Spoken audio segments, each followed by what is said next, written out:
부처님이 여러 제자들과 종도들을 이끌어 오시면서 당시에 최고의 종교 단체라고 그럴까?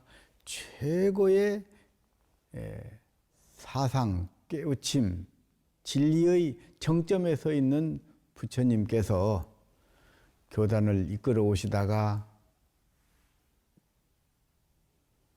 열반에 들게 되니까 그 따르던 여러 제자와 수행자들이 애통해 하면서 부처님 이대로 떠나시면은 누구를 의지해서 저희들은 살며 수행하며 교단을 이끌어 가야 합니까? 이런 질문이 처음에 나왔어요.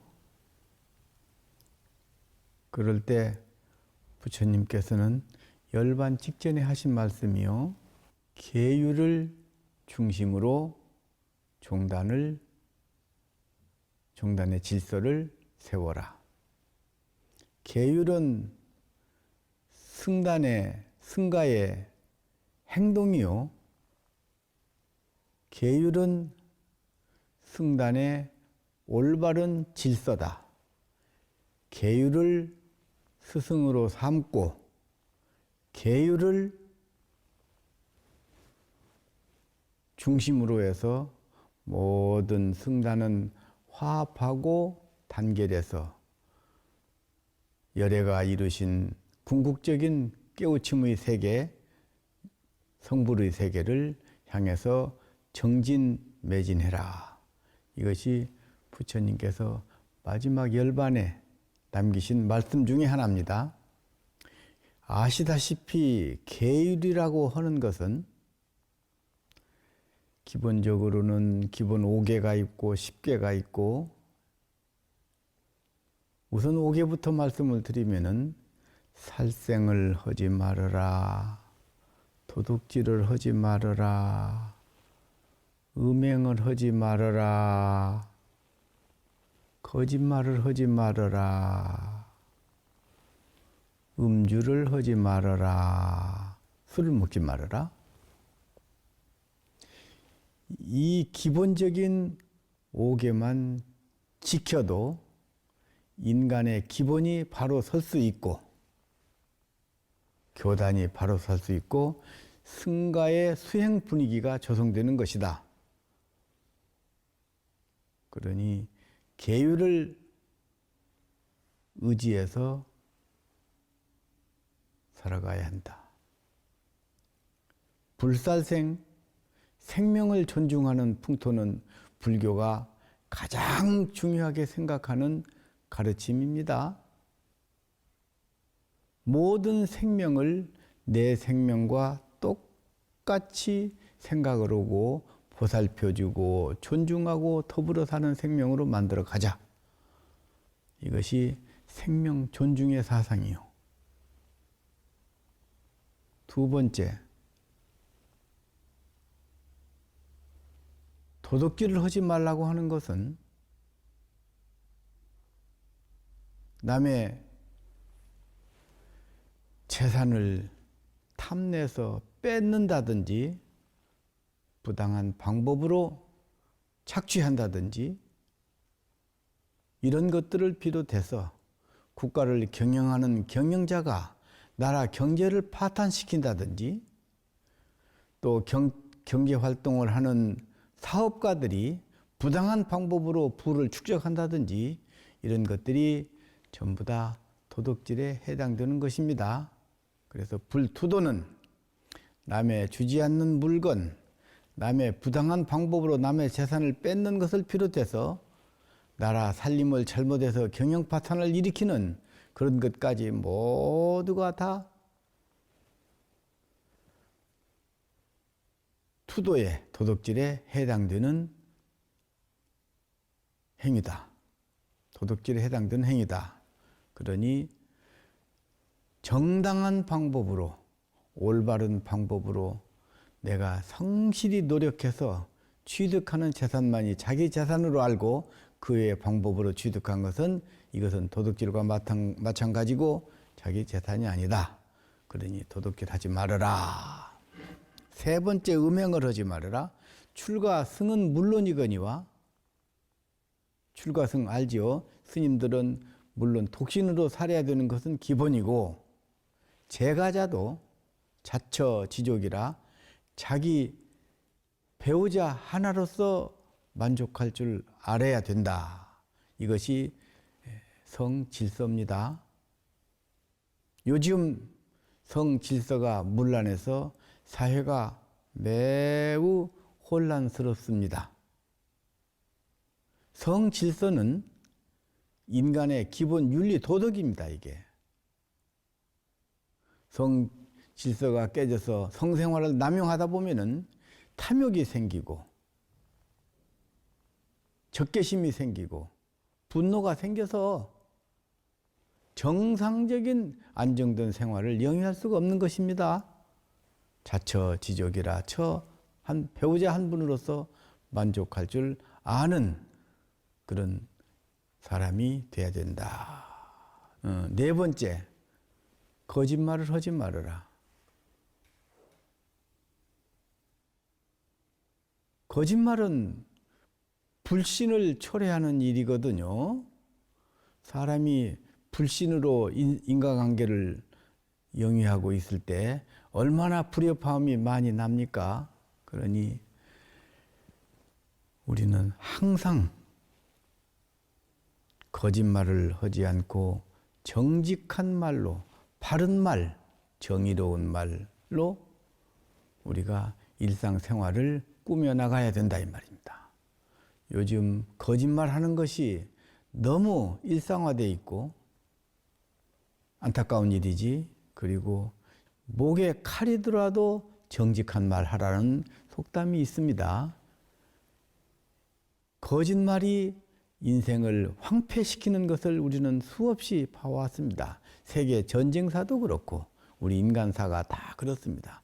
그러니 부처님이 가르치신 정어, 바른 말, 이것은 생명과도 같은 것이니 여러분들 바른 말해서 바른 말로 언어 생활을 하시기 바랍니다. 네, 다섯 번째는 술을 먹지 말아라. 마약도 포함되는 겁니다. 술, 마약, 인간의 심성을 황홀케 하는 그런 잣된 음식을 취하지 말아라. 그런 것이니 올바른 정신으로 살아도 인생을 제대로 못 살아내는데 왜 술 취하면서 살라고 그럽니까? 왜 마약을 복용해서 혼미한 상태로 살라고 그럽니까? 마약, 술 이런 것들이 가져다 주는 폐단은 우리 지금 일상생활 속에서 수없이 봐왔지 않느냐 이 말입니다. 이상 기본 5개가 우리 승단을 이끌어가고 사회를 제대로 바르게 서게 하는 기본 정신이라는 것을 부처님 열반하실 때 제자들이 누구를 의지해서 종단을 이끌어가고 교단을 이끌어가고 우리 단체를 이끌어가겠습니까? 이렇게 질문할 때 부처님이 계율로서 종단과 승단을 이끌어가라. 이런 말씀을 하셨습니다. 이것은 승단뿐만이 아니라 사회에서도 통속적인 그런 의미로 우리가 받아들여야 됩니다.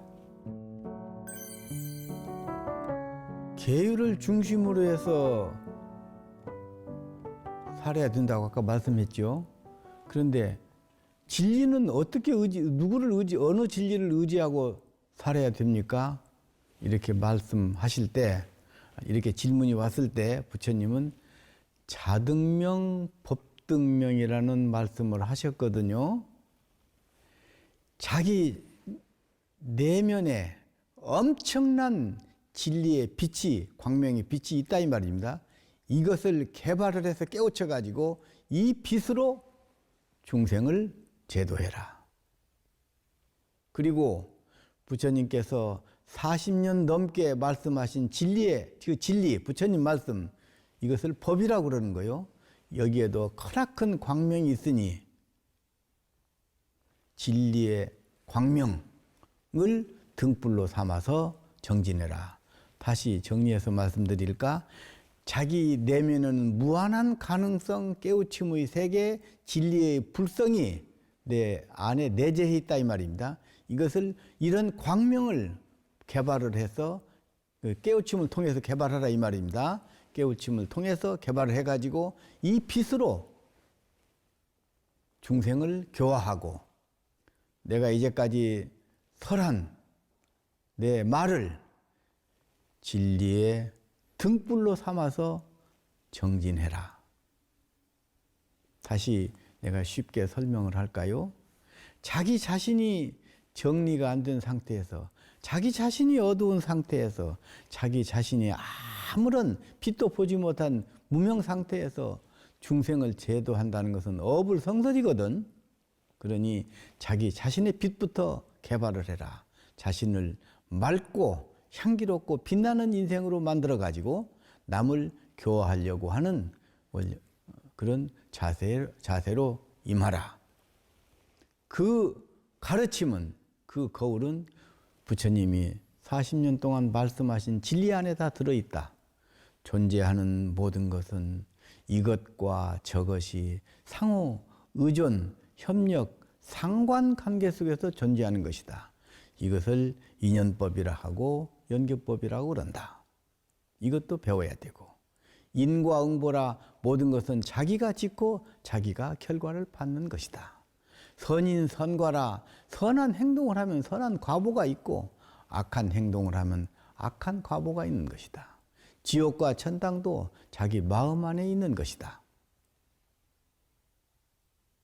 그러니 자등명 법등명이라 자기 안에 내재해 있는 엄청난 진리의 보물을 발현해서 빛나게 해가지고 중생을 제도하는 자세에 임하고, 부처님이 40년 동안 말씀하신 진리는 중생을 제도하는 데 완벽한 진리니까 다른 데 의지하지 말고 이 진리에 의존해서 정진하고 중생을 향해서 설하라.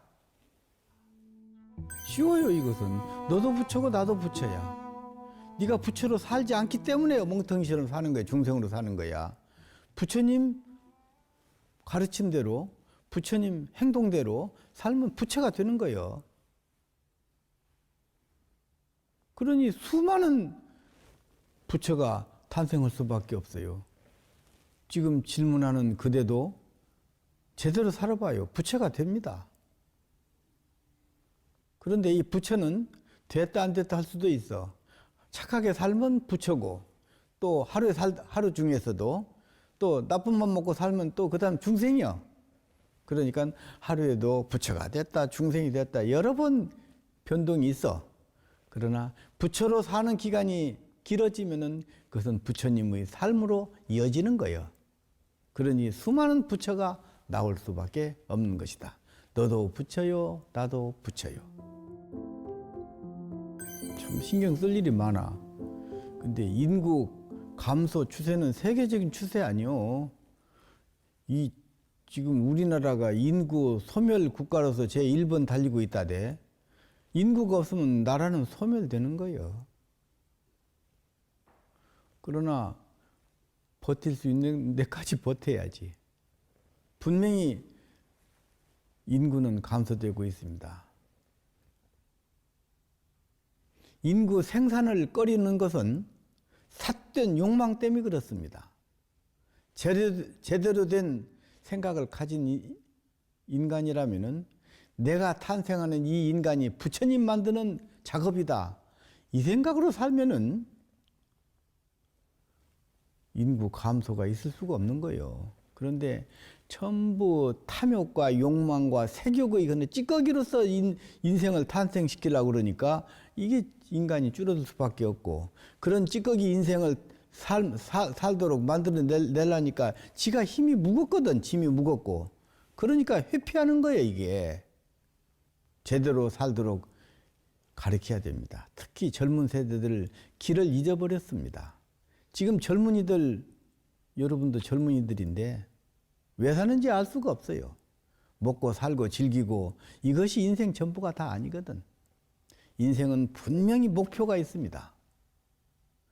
영원한 생명을 찾아낼 수 있는 그런 그 진리의 빛이 우리 마음속에는 내재해 있는데 그것을 향해서 우리가 정진을 해야 되는데 그래야 극락도 갈 수 있고 천당도 갈 수 있고 지옥, 악이, 축생, 아수라, 육도, 윤회 헤매이지 않고 좋은 행복한 안락의 세계로 갈 수가 있는데 그것을 찾지 않고 그런 올바른 길, 올바른 삶의 길을 찾지 않고 그냥 육체가 시키는 대로 육체의 노예가 돼서 그냥 쾌락과 향락과 이런 것에 침잠해가지고 인생을 살아낸다 이 말입니다. 삶 자체가 무질서하고 탐욕에 찌들어 있고 모두가 분노로 가득 차 있고 그러니까 애들을 안 낳는 거예요 이게. 바른 생활, 바른 마음, 바른 정신으로 살면은 내가 생산해낸 이 아기가 장차 부처가 될 수 있는 생명이다. 이런 마음으로 한번 살아보세요. 생산 자체가 애를 낳는 자체가 얼마나 즐거운 일이고 올바른 일이고 행복한 일인가. 그리고 요즘 젊은이들에게 우리가 바르게 길을 알려줘야 됩니다. 지금 그렇게 살고 있는 거, 생각하고 있는 거 이건 잘못된 거다. 그렇게 살지 말자. 만물의 영장으로서 왜 이렇게 동물처럼 살라고 그러느냐? 왜 향락, 쾌락만이 인생 전부인 것처럼 생각을 하고 있느냐? 인욕에서도 즐거움이 있는 것이고 인욕, 알지? 인욕에 참고 견디는 것도 참 미덕이고 행복이 있는 거예요. 올바른 삶을 살아내겠다고는 결심도 우리가 행복을 찾아 나서는 가장 완벽한 길이다 이 말입니다. 왜 그렇게 하루아침에 꺼져버릴 부질없는 불나비처럼 왜 그렇게 행동들을 하고 사느냐 이 말입니다. 그것이 진정한 의미에서 행복이라면 그것이 영원한 행복을 그대들에게 줄 수 있는 길이라면 하라 이 말이요. 근데 그거 무상하지 않느냐 이 말이요. 허전하고 괴로움이 더 있고 허망한 짓, 고통 말할 수 없지 않느냐 이 말이요. 이런 것을 향해서 불나비처럼 쫓아다니는 부질없는 인생들이 참으로 가엾다 이 말입니다. 이제 제대로 인생을 사는 방법을 배워가지고 제대로 인생 한번 살아보겠다 할 때는 절대 인구가 감소될 수가 없는 것입니다. 내가 하는 이 작업이 부처님을 탄생시키는 일이기 때문에 이것을 향락적으로 생각하지 말라 이 말입니다. 부처님이 출가하신 날이 2월 7일입니다. 음력으로. 그리고 또 오늘 2월 15일이 열반제일이고 일주일 아닙니까? 이 기간만큼이라도 우리 불자들 제대로 한번 삶을 살아보자 이 말입니다. 적은 음식으로 생명을 한번 유지하는 법도 배워보고 술, 담배, 이런 거 향락 이런 거 안 하고 한번 살아보는 기간도 한번 일주일 동안 가져보자 이 말입니다. 더 나아가서 고요한 곳에 앉아서 호흡을 가다듬고 자기 자신을 향해서 내면에 자기 자신을 한번 속삭이고 들어볼 수 있는 그런 명상도 한번 해보자 이 말입니다. 다시 말씀드리면은 출가일에서부터 열반일까지 일주일인데 이 기간만큼이라도 향락하지 말고 덜 먹고 적게 먹고 고행도 한번 해보면서 명상도 하고 그러면서 남을 위해서 좋은 일도 한번 해보자 이 말입니다. 자비를 베푼다는 것 이것처럼 복 짓는 일이 없고 이것처럼 행복한 일이 없고 이것처럼 사람다운 행동을 하는 것이 없습니다. 여러분들 어려운 사람 돌봐주고 이웃을 보살펴주고 병들고 가난하고 장애인들 보살펴주고 발이 되어주고 눈이 되어주고 손이 되어주는 그런 일, 왜 그런 일을 못합니까? 육신 멀쩡해가지고. 우리가 그런 일까지 한번 이 기간은 해보자 이 말입니다. 그러면 정말로 인간의 살맛이 나는 자기 자신을 발견할 수 있을 것입니다. 네. 바른 길을 알려주는 거예요. 아까 내가 얘기했잖아요. 지금 길을 방황하고 있는 거예요, 청년들이. 어떻게 살아야 올바른 인생인지 몰라요. 그냥 되는 대로 사는 거예요, 지금.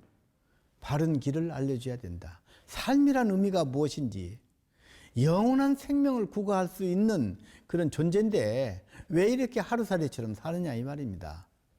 바르게 사는 법, 자비가 무엇인지, 인과가 무엇인지, 인과응보가 무엇인지, 선인 선과 악인 악과가 무엇인지 이것을 알도록 해주면은 우리 인간은 충분히 만물의 영장이기 때문에 바르게 사는 길을 찾아 나설 겁니다. 그리고 젊은이들 포교에 대해서 아까 잘 말씀을 하셨는데 집단적으로 모여있는 게 군부대입니다. 그것을 종단에서는 중점적으로 군 포교를 하면은 적은 시간에 적은 자본으로 효과적으로 젊은 포교를 할 수가 있는 것입니다.